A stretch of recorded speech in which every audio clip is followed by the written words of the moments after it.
bias kelasnya, bias rasnya, dan itu tampak dalam bagaimana proses legislasi PRT selama hampir 20 tahun.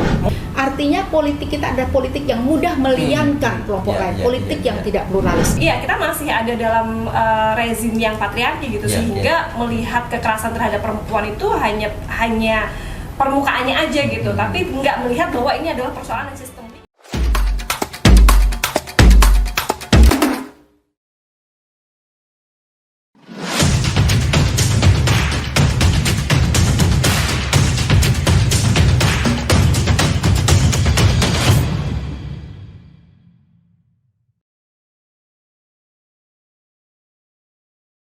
Halo sahabat kapal perempuan, bertemu lagi di Sekolah Kapal Perempuan dengan saya, Idos. Udah tahu kan? Nah, untuk teman-teman yang belum subscribe, ayolah kita subscribe dulu di Kapal Perempuan TV.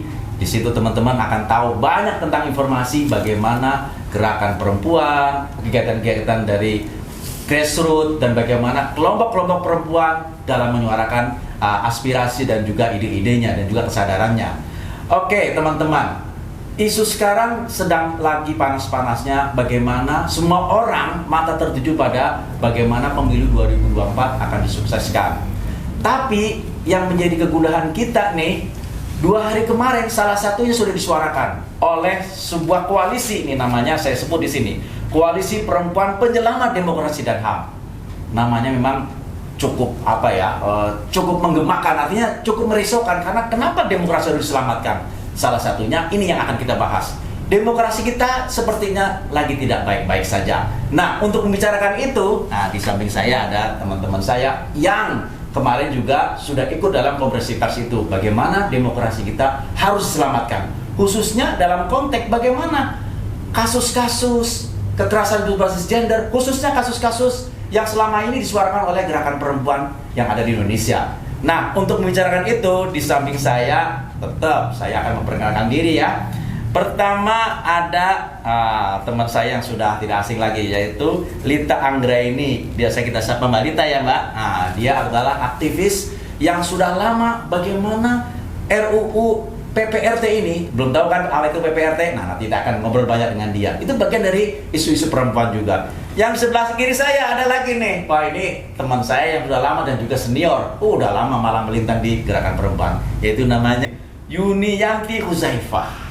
Biasa kita sapa Mbak Yuni, Mbak ya. Dia juga komisioner Komisi Nasional Komnas Perempuan ya. Tahun 2000 berapa Mbak? 10 sampai 2010 sampai 2019. Tapi sebelumnya juga dia sudah aktif di mana-mana. Pernah di Solidaritas Perempuan, dan juga sekarang dia jadi kalau nggak salah salah satu badan di Aman Mbak ya. Executive Board Aman. Executive Board. Dan yang paling kiri, ini kalau bisa kita bilang aktivis muda, nggak muda juga sih, cuman mungkin mereka lebih datang belakangan, yaitu namanya Mutiara Ika Pratiwi, tapi biasa kita panggil Mbak Ika ya Mbak. Dia sekarang ada Perempuan Mahardika. Ini nanti kita akan ulas lah bagaimana salah satu implementasi undang-undang TPKS yang ditunggu sama kaum perempuan dan juga gerakan perempuan. Kita akan jelaskan. Ini Mbak Lita, Mbak Yuni dan Ika, ini ada isu yang kayaknya tuh politisi kita itu menganggap isu ini kayak isu tadi yang saya sebut, isu seperti makanan yang diungkep ditaruh dalam kulkas, giliran kita butuh baru kita keluarin. Nah, saya mengandaikan isu perempuan juga seperti itu ini sama politisi-politisi kita. Sebenarnya dalam konteks 2024 ini, bagaimana sih para politisi menganggap isu-isu perempuan dalam politik ini? Mungkin dari Mbak Yuni dulu deh. Gimana Mbak pengalamannya selama ini? Apalagi kemarin Mbak Yuni kan ikut konferensi pers juga itu. Iya. Oke, jadi seharusnya politik di Indonesia, dan sebenarnya bukan hanya soal politik ya, tapi sebenarnya cara berbangsa kita itu harus membangun akar keadaban yang sangat penting. Karena selama ini isu perempuan disimplifikasi dengan 30% gitu-gitu ya. Padahal sebetulnya dari Koalisi Perempuan Penyelamat Demokrasi dan Hak Asasi itu kita mengangkat isu-isu yang sangat substantif, berangkat dari akar persoalan-persoalan di komunitas. Kita mengangkat isu satu bahwa jangan sampai ada pemiskinan perempuan. Ekonomi yang selama ini dikembangkan adalah ekonomi yang membuat benalu. Nah, kemarin kan itu tidak disebut ya, Mbak, di dalam debat presiden, gitu. capres ya. Iya, jadi ini yang diangkat karena masyarakat kita tuh penting berdaya gitu ya. Jadi kalau toh ada ekonomi, itu ekonomi yang membuat mereka tidak dibonsai, tidak dibenalukan, tidak membuat bergantung. Itu satu. Yang kedua yang diangkat adalah soal bagaimana demokrasi yang pluralistik, demokrasi yang dijaga dengan hak asasi. Karena selama ini misalnya kontestasi politik itu membuat para perempuan-perempuan hanya bisa dalam tanda kutip diterima kalau dia mengangkat politik identitas tertentu. Misalnya paling konkret menggunakan pakaian-pakaian simbol taruhlah tutup kepala gitu. Sampai kemarin pernah saya sampaikan dalam satu forum bahwa orang yang tidak banner, orang yang tidak pakai kerudung padahal dia muslim itu disebut itu Kristen ya gitu. Jadi artinya politik kita adalah politik yang mudah meliankan kelompok lain, politik yang tidak pluralis. Yang ketiga yang diangkat adalah soal isu-isu ekologi gitu ya. Jadi termasuk dalam debat yang terakhir kemarin, bermunculan istilah-istilah yang rumit, yang saya tidak tahu dia sedang berbicara dengan siapa, tetapi sebetulnya masyarakat paham nggak dengan istilah-istilah yang sedemikian kompleks dan rumit gitu. Padahal para ahli ekologi, terutama perempuan dari ahli-ahli perempuan yang paham tentang ekologi menganggap bahwa konsep-konsep tersebut adalah konsep yang tidak pro pada rakyat miskin, tidak ekologis bahkan, dan itu kepentingan dari negara-negara yang sebetulnya lebih powerful. Mbak Yuni, saya ingin stop sebelum lebih jauh. Tadi kan Mbak Yuni bilang bahwa politisi kita tadi, contohnya tadi di debat wakil presiden, istilah-istilahnya banyak sekali. Seolah-olah dia membicarakan hal-hal yang lebih besar lah, supaya kelihatan bahwa Indonesia itu dinilai, atau supaya idenya itu bahwa dia lebih banyak makronya, lebih tingginya. Nah, padahal isu-isu di depan mata seperti isu-isu tadi para pekerja rumah tangga, pekerja migran itu kan dekat dengan kita. Nah, tapi kelihatannya dia tidak mau melihat itu sebagai isu yang cepat-cepat diselesaikan. Nah, gimana Mbak Lita? Tadi kan Mbak Lita selama ini kan sangat aktif sekali, pengalamannya kan panjang dalam konteks tadi mendampingi pekerja rumah tangga, dan bahkan sudah ada RUU-nya. Sebenarnya gimana sih Mbak politisi kita dalam tadi merespon isu-isu aktual tadi? Kalau Mbak Yuni kan mengkritisi tadi, ternyata debatnya masih di awang-awang, banyak istilah-istilah yang tadi asing. Nah, menurut Mbak Lita gimana Mbak? Ya, kalau bicara tentang politisi kita, memang kita lihat sama sekali tidak memiliki perspektif ya, dan itu menunjukkan. Maksudnya tidak punya perspektif gimana Mbak Lita? Tidak memiliki perspektif dalam arti mereka bias gendernya kuat, terus kemudian juga bias kelasnya, bias rasnya, dan itu tampak dalam bagaimana proses legislasi PRT selama hampir 20 tahun. Masya Allah, 20 tahun. Padahal isu PRT itu kan isu mendasar yang menunjukkan bagaimana kita menghapus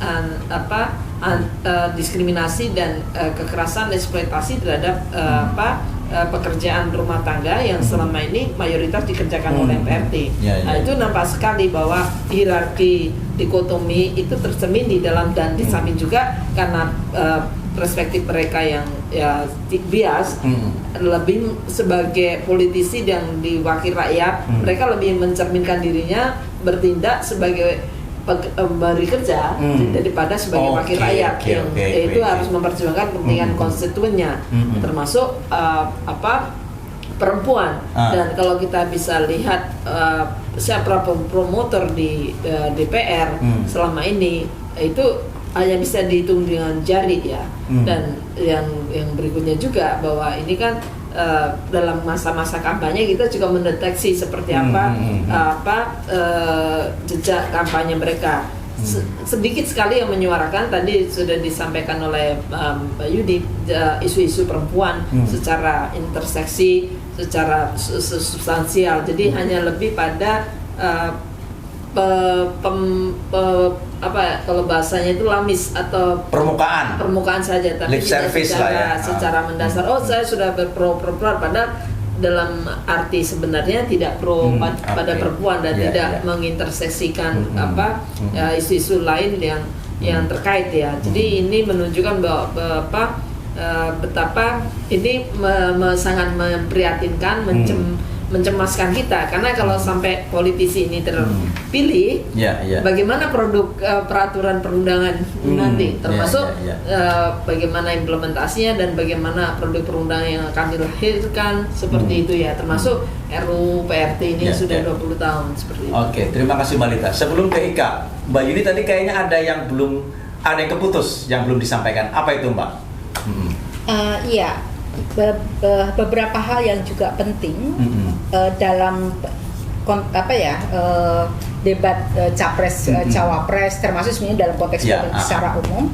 Saya mulai khawatir ada amnesia kolektif gitu ya. Jadi apa yang dimaksud amnesia saya kolektif? agak khawatir menggunakan term ini karena jangan sampai terkesan stigmatik pada mereka-mereka yang amnesia. Tetapi poinnya adalah peristiwa pelanggaran HAM berat yang sangat serius, sangat mendalam, menjadi tragedi besar bangsa ini, Mei 98, di mana Indonesia dihanguskan, memerah, menghitam, berapa anak bangsa kita terbakar di mall-mall, di tempat-tempat umum, berapa banyak yang menjadi korban kekerasan seksual, khususnya pada etnis tertentu, itu seakan-akan terlupakan. Dan kita memaklumi, apalagi kita tahu betul politiknya yang disasar adalah orang-orang muda, karena orang-orang muda memang tidak mengalami saat itu. Nah, menurut saya proses transmisi mengingat kesejarahan penting ini itu luput. Dalam debat pertama tentang HAM muncul memang, tetapi kemudian itu kayak selintas begitu saja gitu. Dan pembelajaran dari misalnya di negara-negara yang lain kayak di Filipina misalnya, itu presiden sekarang ini adalah anak diktator gitu, dan itu dilazimkan. Nah, kita nggak ingin, kita bersyukur Indonesia punya civil society yang cukup kuat gitu. Nah, ini makanya kemarin kenapa kita bangun bersama dan kita membangun siuman bersama gitu ya, untuk mengingat bahwa negara kita ini satu situasi yang kritis yang kita semua harus bersuara, bergerak dan menggerakkan. Oke, terima kasih Mbak Yuni. Ika, tadi udah disebut nih sama Mbak Yuni tentang istilahnya menarik sebenarnya, amnesia kolektif ya. Tapi tadi disebut juga tentang peran anak muda. Ini anak muda ini kan mungkin tidak mengalami kejadian-kejadian tadi, bagaimana kasus-kasus HAM yang itu juga sebenarnya ada kaum perempuan, bahkan kekerasan seksual itu terjadi. Itu mungkin kadang-kadang tidak diingat lagi. Nah ini kan ada undang-undang baru nih, sebenarnya undang-undang yang relatif bagus lah. Saya dengar, saya baca, dan saya ikut juga ke DPR bersama teman-teman aktivis perempuan dan aktivis HAM yang lain, bahwa katanya undang-undang ini menjadi undang-undang kayak magnum opusnya lah kalangan DPR, yaitu undang-undang tentang tindak pidana kekerasan seksual. Nah, Ika, sebenarnya gimana sih ini? Kan undang-undangnya udah ada. Terus bagaimana ini implementasinya dan bagaimana produk turunannya? Ini banyak sekali loh teman-teman dan kawan-kawan, khususnya perempuan ya, korban kekerasan seksual ini. Mereka selalu bertanya-tanya, dari perjalanan saya memfasilitasi ibu-ibu dan juga kelompok perempuan di bawah, mereka selalu bertanya, nih kapan nih Mas implementasinya ini? Terus bagaimana, apa yang harus kami lakukan? Ya, silakan Ika. Masih PR banget ya Mas Idus ya soal implementasi Undang-Undang TPKS. Tapi kalau boleh cerita sedikit, ini juga perannya orang muda, perempuan muda apalagi ya, itu di dalam Undang-Undang TPKS itu besar sekali ya gitu. Dan saya pikir tantangannya itu sama sebenarnya dengan ketika kita memperjuangkan undang-undang ini gitu. Jadi gimana caranya agar walaupun setelah undang-undangnya itu disahkan, tapi prioritasnya atau kemudian penyusunan undang-undang kebijakan turunannya itu juga menjadi prioritas gitu. Kan itu juga yang kita hadapi ya waktu mengesahkan undang-undang TPKS gitu.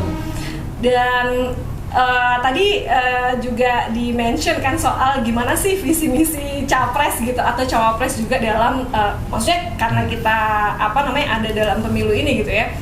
Saya pikir juga kalau saya baca nih, kalau saya baca nih dari visi misinya memang ada gitu. Cuman menurut saya kok masih dangkal ya, gitu. Ada sih undang-undang TPKS disebut misalnya, atau juga gimana memberikan pemahaman soal perspektif korban gitu.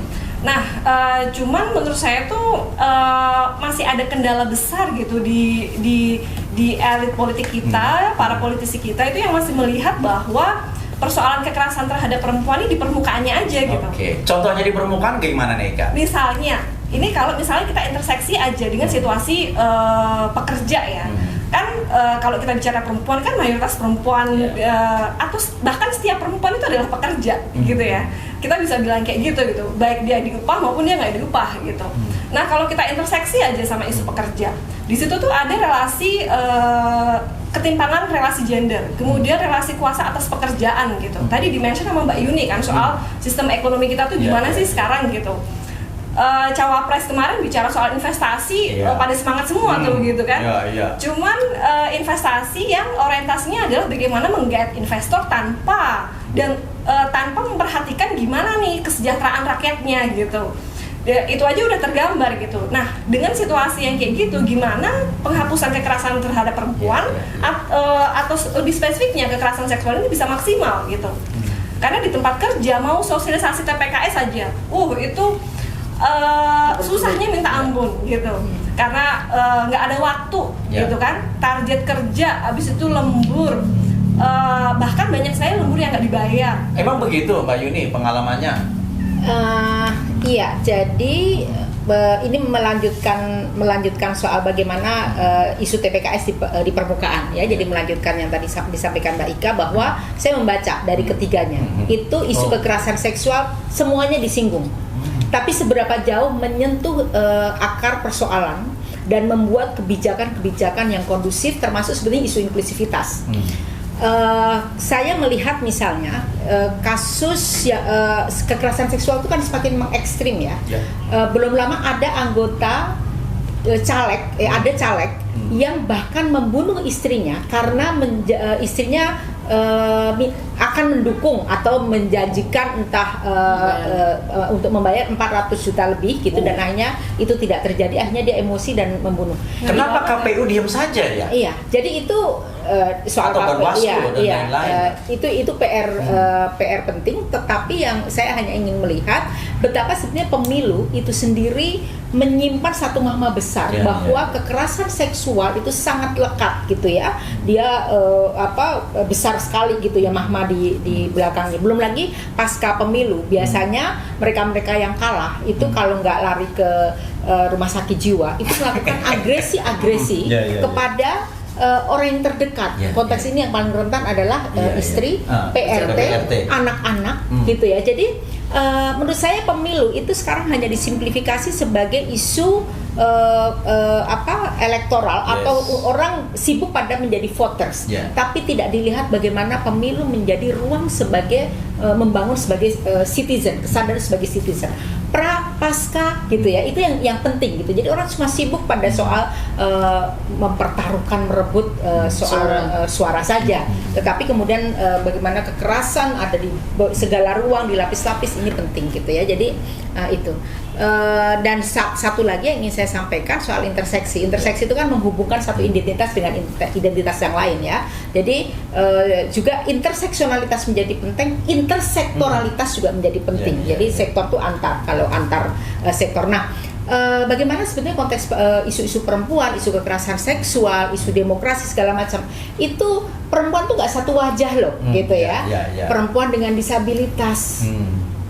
Itu seberapa jauh soal inklusivitas yang sekarang dipikirkan kan hanya soal gimana boleh memilih atau tidak dan lain sebagainya ya. Hanya prosedural lah ya. Betul, tapi sebetulnya agenda-agenda yang membuat pasca pemilu ini soal inklusivitas yang genuine itu seperti apa kawan-kawan dengan disabilitas. Dan disabilitas itu juga kalau kita mau interseksi jangan hanya yang fisikal, tetapi juga ada kawan-kawan dengan disabilitas psikososial, mental dan lain sebagainya. Sebenarnya dalam konteks pemilu apa sih sebenarnya Mbak Lita yang harus betul-betul kita suarakan dalam konteks tadi PPRT kita? Tadi kan disebut oleh Mbak Yuni, kapan PPRT dibicarakan sama politisi kita ketika dia jadi janji kampanyenya? Mungkin disebut, tapi ya di realitasnya apalagi tidak disebut ya.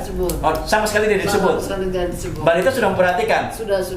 Dari kampanye yang hanya dua ya, dua. Yang lainnya tidak menyebut. Siapa yang menyebut itu meskipun 1-2? Ya ada Bang Lulu ya, ada Bang Willy ya. Dua itu memang yang menjadi promotor di RUU PRT.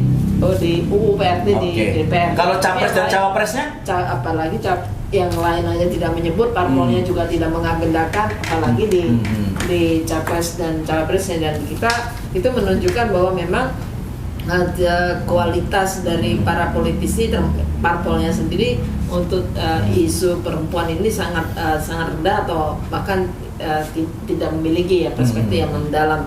Nah, itu dilihat dari bagaimana parpol sendiri tidak punya ukuran atau tolak ukur seperti apa sih harusnya dari penyelenggaraan pemilu ini tolak ukurnya untuk menjaring suatu sistem yang mereka memiliki norma yang tidak bias, yang punya perspektif, dan kita sendiri kan sudah punya banyak ukuran-ukuran ya, seperti kalau dalam soal isu perempuan ini dalam berbagai konteksnya. Perempuan ini kan sebagai warga negara, sebagai perempuan, sebagai human being, sebagai manusia, dan berbagai konteksnya lah. Tapi ini kan tidak. Padahal kita sudah punya ukuran prinsip-prinsip fundamental, instrumen-instrumen. Nah, itu juga menjadi bagian dari amanat UUD 45 ya. Pembukaan UUD 45 kan menyebut memajukan kesejahteraan. Dan Indonesia juga banyak sekali meratifikasi berbagai konvenan kan? Termasuk SEDO. Ya. Nah, SEDO ini tidak menjadi ukuran di dalam parpol, tidak menjadi ukuran dalam karena parpolnya sendiri tidak menjadikan ukuran itu sebagian dari nilai kriteria kualifikasi dari para politisi yang itu, karena itu kan menyangkut nanti produk hukumnya. Kalau mereka sendiri tidak tahu ukurannya seperti apa produk hukumnya, ya tentu saja bisa dibayangkan kan begitu sangat memprihatinkan nanti bagaimana wakil rakyat kita dan bagaimana juga pemerintahan kita seperti itu. Rezimnya rezim patriarki dan rezim upah murah. Itu yang udah jelas. Ya. Itu juga yang kemarin disuarakan kan oleh Koalisi Perempuan Penyelamat Demokrasi gitu. Tadi Mas Idos kan bilang kenapa ini nggak diangkat, padahal persoalan perempuan tuh banyak banget gitu kan ya. Ya nggak heran gitu, sebenarnya nggak kaget-kaget amat ya karena situasinya tidak banyak berubah dari tahun ke tahun gitu. Dan iya, kita masih ada dalam rezim yang patriarki gitu, sehingga melihat kekerasan terhadap perempuan itu hanya permukaannya aja gitu, tapi nggak melihat bahwa ini adalah persoalan yang sistemik yang penanganannya itu juga harus mendasar gitu ya.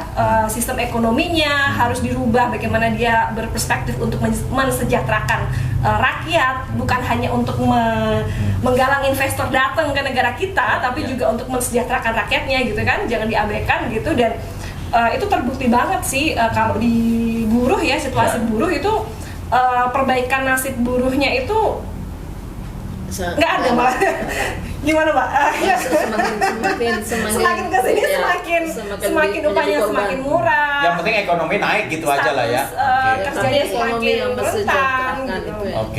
Jaminan pekerjaan, jaminan pendapatan nggak ada Mas gitu. Terus gimana? Kalau menurut catatan Komnas Perempuan waktu Mbak Yuni menjadi komisioner gimana Mbak? Itu kondisinya lah.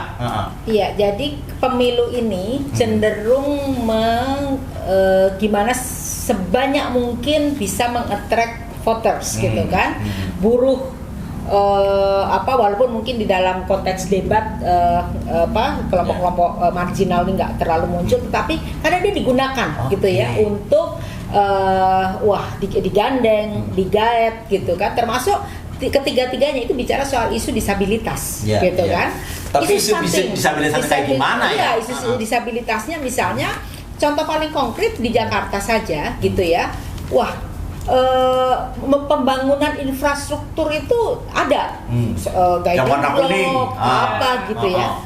Tapi orang nggak dibangun kultur untuk berbasis human rights, bahwa itu hak melekat loh orang dengan disabilitas, perempuan dengan disabilitas untuk aman bermobilitas. Yang terjadi ada guiding block dipakai untuk jualan pecel lele, dipakai untuk gorengan gitu kan. Itu jadi menurut saya cara berpikir para penyelenggara negara itu masih ornamentalis gitu. Jadi apa itu maksudnya ornamentalis? Itu ya gitu, yang penting menawan, kelihatan doang di luaran, seakan-akan memenuhi target-target penyerapan gitu ya. Tetapi sebetulnya nggak ada transisi substansial, terutama yang berbasis pada soal human right gitu ya, termasuk misalnya RUU TPKS ada lahir dan sekarang dipakai untuk kampanye gitu kan, tiga-tiganya.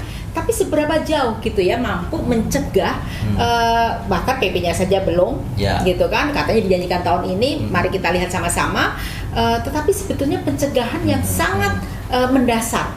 Saya nggak yakin apakah di dalam proses pemilu KPU membuat fakta integritas itu yang tadi saya mau tanya tuh, Mbak. Misalnya para caleg, para capres segala macam tidak punya jejak sebagai pelanggar hak asasi, melakukan kekerasan baik domestik maupun publik, atau yang kepada para PPRT-nya, termasuk pada buruh, termasuk pada kelompok-kelompok rentan lain yang kena kusta, HIV/AIDS, mereka-mereka yang dipenjara, kelompok minoritas segala macam, dan termasuk fakta integritas bahwa ke depan mereka berkomitmen gitu ya, punya kesadaran tentang perempuan, kesadaran tentang gender, kesadaran tentang human rights, sehingga program-programnya itu nggak hanya program ornamental saja, tapi betul dijalankan.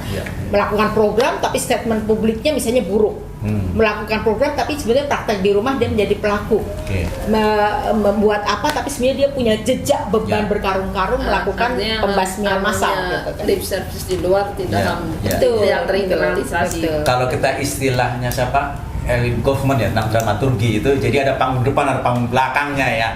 Nah, nih Ika, Mbak Yuni dan Lita nih, kan tadi kondisinya kita udah tahu begitu bahwa politik kita tadi hanya instrumental, terus hanya ya kayak menunaikan kewajiban dan hanya dianggapnya perempuan itu sebagai voters saja, dan bahkan kadang-kadang voters yang uneducated voters kadang-kadang dia menganggapnya kayak meremehkan banget. Lu kan nggak istilahnya nggak kritis-kritis amat, makanya ya gua anggap aja sebagai voters, kan kayaknya begitu dia nganggapnya. Makanya tadi betul sekali kalimatnya Mbak Yuni, selama ini ya kaum perempuan ini meskipun banyak masalahnya hanya dianggap voters, suara aja, udah lu gak usah kritis-kritis. Nah, dengan persoalan seperti itu, nah saya ingin bertanya nih, sebaiknya bagaimana strategi kita ke depan? Ini kan isu-isu perempuan dalam politik ini kan banyak, dari PPRT-nya juga kekerasan tiap hari kita dengar, terus kemarin juga ada kasus-kasus dari kekerasan gender gara-gara KDRT, semua anaknya 4 orangnya dibunuh, dan juga mungkin padahal sudah ada undang-undang TPKS. Tapi ini PP-nya dan macam-macam itu perdebatannya luar biasa, dan kadang-kadang jangan-jangan ini dijadikan sebagai tadi ya ajang lip service lah. Gua udah berjuang nih, tapi kenyataannya ternyata dia tidak ada apa-apanya. Nah, bagaimana nih Ika, Mbak Yuni dan Lita? Apa sih strateginya ke depan supaya ini ada perubahan secara substantif lah, bahwa ini banyak loh persoalan-persoalan khususnya perempuan. Ayo dari Ika dulu, silakan. Wacana itu yang mau kita plot twist, Mas. Jadi justru voters, suara perempuan itu menentukan. Gitu kalau kemarin kita deklarasikan ya di dalam oleh koalisi perempuan penyelamat demokrasi. Suara perempuan tuh banyak banget kan gitu, dan dengan berbagai ragam persoalan yang tadi udah disampaikan Mbak Yuni, Mbak Lita gitu. Itu kan interseksinya kalau kita ngelihat dari pengalaman perempuan tuh bisa keluar banyak banget gitu persoalan-persoalan. Kemarin aja kita sampai ada 7 tuntutan sikap gitu ya. Banyak banget tuh soal pemiskinan perempuan, kemudian soal partisipasi perempuan, bahkan sampai soal lingkungan, kemudian juga pelanggaran HAM masa lalu itu kita omongkan gitu. Tuh kelihatan kan kalau perempuan ngomong gitu, yang dibicarakan banyak banget gitu, karena perspektifnya interseksional gitu. Dan aku pikir untuk merubah gimana agar politik kita ini bukan politik yang tadi apa katanya ornamental ya. Ornamental. Istilahnya menarik juga itu. Kalau kata Mbak Yuni, itu memang kita sebagai perempuan perlu ngebangun kekuatan politik. Gitu. Dan itu yang sedang kita lakukan sekarang. Gitu ya. Politik yang substansial lah ya. Iya, betul. Memang kalau dari kekuatan politik itu ada 2, Mas. Satu adalah jumlah massa, itu juga yang kedua adalah sikap, gitu ya. Nah, ini yang menjadi PR bagi gerakan perempuan ya. Saya kira gitu. Karena kalau kita bicara soal gerakan perempuan ini juga banyak banget. Kalau kita bicara soal perempuan ini juga banyak banget ya sekarang kan posisi-posisi politiknya gitu, atau bahkan perempuan-perempuan yang juga ada dalam barisan kelompok-kelompok intoleran gitu. Nah, kita menggunakan platform demokrasi di sini, gitu. Dan penyelaman demokrasi dan HAM demokrasi di sini. Jadi itu upaya kita untuk terus ngebangun kekuatan politik, karena sejarah membuktikan itu gitu pelajarannya dari Tambahannya Mbak Lita. Artinya memang ada jangka pendek, menengah dan panjang ya. Tapi selalu harus dijalankan adalah pendidikan dan pengorganisasian yang masif itu memang itu mendesak dan harus terus-menerus, jangan hanya ketika mendekati pemilu kita menyuarakan itu, tapi pendidikan sampai ke akar rumput, pendidikan dan pengorganisasian itu penting. Dan kita melihat bahwa pendidikan dan pengorganisasian yang mementingkan isu perempuan itu tidak berjalan secara masif dan di semua jalur ya. Dan kita melihat penting kalau kita memasukkan ini, apalagi sekarang muncul kelompok-kelompok kanan yang menentang isu-isu keadilan untuk perempuan, menentang anti diskriminasi, menentang menentang penghapusan kekerasan. Lah kita melihat juga hal itu perlu dibangun dari semua lini dan semua usia ya, dan pendidikan kita belum semua masih banyak dijalankan oleh CSO, oleh organisasi non pemerintah dan agen-agen pemerintah, itu pun atas desakan. Tapi yang paling penting adalah kita perlu melihat pendidikan sebagai satu jangka panjang. Pentingnya harusnya pendidikan tentang isu norma nilai-nilai yang berbasis pada anti diskriminasi perempuan itu masuk di dalam kurikulum sekolah dari usia dini sampai jenjang tinggi. Karena tidak kalau kita hanya misalnya melakukan training saja, itu misalnya kan itu tidak ada kewajiban di pihak oleh pelaku di semua sektor termasuk pelaku usaha segala macam. Tapi kalau kita memainstreamkan itu artinya masuk dalam pendidikan budi pekerti atau secara sistematis lah ya. Artinya menyeluruh secara komprehensif itu dari sekarang kita lihat dari daycare aja sekarang justru pendidikan yang itu diambil oleh kelompok kanan, bagaimana politik identitas yang ditampilkan, kemudian anti diskriminasi, bukan maksudnya yang dimunculkan justru diskriminasinya, kekerasannya, dan yang itu ya justru berlawanan dengan apa yang kita perjuangkan, dan itu penting. Artinya sekolah-sekolah baik maupun pesantren, sekolah-sekolah formal atau informal lainnya itu memasukkan, dan itu terkait dengan soal bagaimana agen-agen di pemerintahan memiliki perspektif untuk itu. Tidak bisa merubah tanpa ada tindakan sistematis bahwa pendidikan itu harus mulai dari. Mbak Lita menarik tadi yang disebutkan dengan kelompok-kelompok kanan juga Mbak Yuni. Ini artinya kan ada tantangan lain. Nah, menurut Mbak Yuni, apa sih strateginya kemudian supaya isu-isu perempuan ini menjadi isu yang menjadi yang disebut, yang dijanjikan, dan menjadi mainstream daripada para caleg-caleg dan juga para politisi kita? Kedepannya kayak gimana Mbak? Beberapa hal. Yang pertama untuk konteks pemilu, bagaimana membangun pemilu yang damai, inklusif, jangan sampai ada hak memilih tapi PRT oleh majikannya nggak boleh keluar. Buruh gara-gara gak separtai atau secalon gitu ya. Tidak ada libur kan? Kawan dengan disabilitas cuma dibilang ada tapi nggak terfasilitasi gitu kan. Itu juga pemilu yang tidak militeristik. Maksudnya? Jadi sekarang ini ada kecenderungan gitu ya, menurut saya menguatnya militerisme. Jadi bagaimana sebetulnya pemilu ini harus menjaga imparsialitas TNI, Polri, pendekatannya tidak dengan pendekatan represif yang beberapa kasus pemilu itu kekerasannya luar biasa. Kita ingin perempuan menyuarakan, dan kita ingin mengaum gitu ya bahwa stop kekerasan dalam konteks pemilu maupun pasca pemilu.